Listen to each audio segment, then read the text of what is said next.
آپ نے عموماً دیکھا ہوگا کہ شوگر کے مریض جو ہے وہ سالہ سال جو ہے اپنی جو میڈیسن ہوتی ہیں، جو گولیاں ہوتی ہیں وہ لے رہے ہوتے ہیں، اور ان دا اینڈ یہ لوگ جو ہے انسولین پہ چلے جاتے ہیں، اور انسولین لینے کے باوجود ان کا جو HbA1c ٹیسٹ ہوتا ہے وہ ان کا جو ہے یعنی کہ ہائی رہتا ہے۔ اور اکثر لوگوں کو تو اس چیز کا آئیڈیا بھی نہیں ہوتا، وہ تو کبھی رینڈم چیک کر رہے ہوتے، کھانے کے بعد چیک کر رہے ہوتے، کبھی وہ جو ہے کھانے سے پہلے کر رہے ہوتے ہیں، ان کو اس چیز کا آئیڈیا نہیں ہوتا۔ میرے پاس بہت سارے ایسے پیشنٹ ہیں شوگر کے، وہ جب ہمارے پاس بھی آتے ہیں تو چونکہ دیکھیں سب سے ضروری چیز جو ہے نا وہ آپ کی ڈائٹ ہے۔ جب تک آپ جو ہے اپنی ڈائٹ کو بہتر نہیں کریں گے، انسولین ریزسٹنس کو نہیں سمجھیں گے، آپ اس چیز کو نہیں سمجھیں گے، عموماً جو ارلی سٹیج کے اوپر ڈائبٹیز ہوتے ہیں اس میں آپ یقین کریں کہ آپ کی شوگر بن رہی ہوتی ہے۔ جب آپ سی پیپٹائڈ ٹیسٹ کرتے ہیں اس میں آپ کو آئیڈیا ہوتا ہے کہ انسولین جو ہے وہ بن رہی ہے، لبلبہ کام کر رہا ہے، اور آپ بہت ساری میڈیسن جو ہے بس وہ لے رہے ہوتے ہیں، اور آپ کو یہی لگ رہا ہوتا ہے کہ بھئی میں میڈیسن لے رہا ہوں، گولی ڈیلی لے رہا ہوں تو اسی سے شوگر نے ٹھیک ہو جانا۔ اس سے شوگر نے ٹھیک نہیں ہونا، چاہے آپ انسولین پہ چلے جائیں، چاہے آپ جو ہے کچھ بھی کر لیں۔ اصل مسئلہ یہ ہے کہ آپ کا انسولین ریزسٹنس کا مسئلہ جب حل نہیں ہوگا،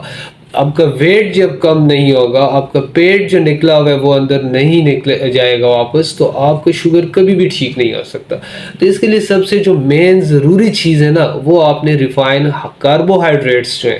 ان کو آپ نے چھوڑنا ہے۔ یعنی اگر آپ بہت زیادہ چیزوں کو لے کے نہیں چل سکتے تو کچھ سمپل چیزیں تو کر سکتے ہیں، جس میں دیکھیں آپ نے چاول جو ہے اس کو چھوڑ دینا ہے۔ اس کے علاوہ جو بیکری کے آئٹم ہیں، پکوڑا، سموسا، بسکٹس، اس طرح کی جو چیزیں یہ آپ نے نہیں لینی۔ سفید چینی اور جتنے بھی یعنی مشروبات، اچھا بعض لوگ ایسا کرتے ہیں وہ فروٹ کے جوس لے رہے ہوتے ہیں کہ بھئی یہ تو ہیلدی ہے، گھر میں بنا رہے ہوتے ہیں، دیکھیں وہ آپ ڈائریکٹلی جو ہے آپ شوگر لے رہے ہوتے ہیں۔ تو آپ نے دیکھیں بیکری کے آئٹم، چاول اور یعنی کہ جو مشروبات ہیں میٹھے وغیرہ،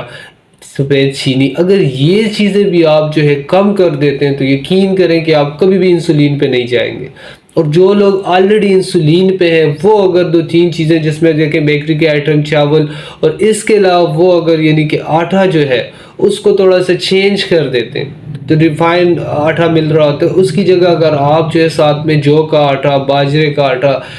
یا جو ہے اس کے ساتھ اوٹس کا آٹا، اس کو ساتھ جو ہے آپ ملا لیتے ہیں، ملٹی گرین آٹا، تو آپ کبھی بھی انسولین پہ نہیں جا سکتے۔ اور انسولین پہ کبھی بھی نہیں جانا چاہیے، کیونکہ انسولین پہ جانے کے بعد آپ کو بہت ساری چیزوں کی طرف جو ہے آپ چلے جاتے ہیں، جس میں نیوروپیتھی آ جاتے ہیں، سیکچول جو ہے اریکٹل ڈسفنکشن کی طرف آپ چلے جاتے ہیں، بہت سارے مسئلے آ جاتے ہیں۔ اور اگر آپ شوگر کو سمجھ کے اس کو آپ اپنے ڈائٹ وغیرہ میں سے 2-3 چیزیں آپ نکال دیتے ہیں، ورزش کرتے ہیں، تو یہ کبھی بھی جو ہے ہائی نہیں رہے گا، بلکہ وداؤٹ میڈیسن آپ کو جو HbA1c ہے وہ نارمل ہو سکتا ہے، وہ ریورس ہو سکتا ہے۔ بہت شکریہ۔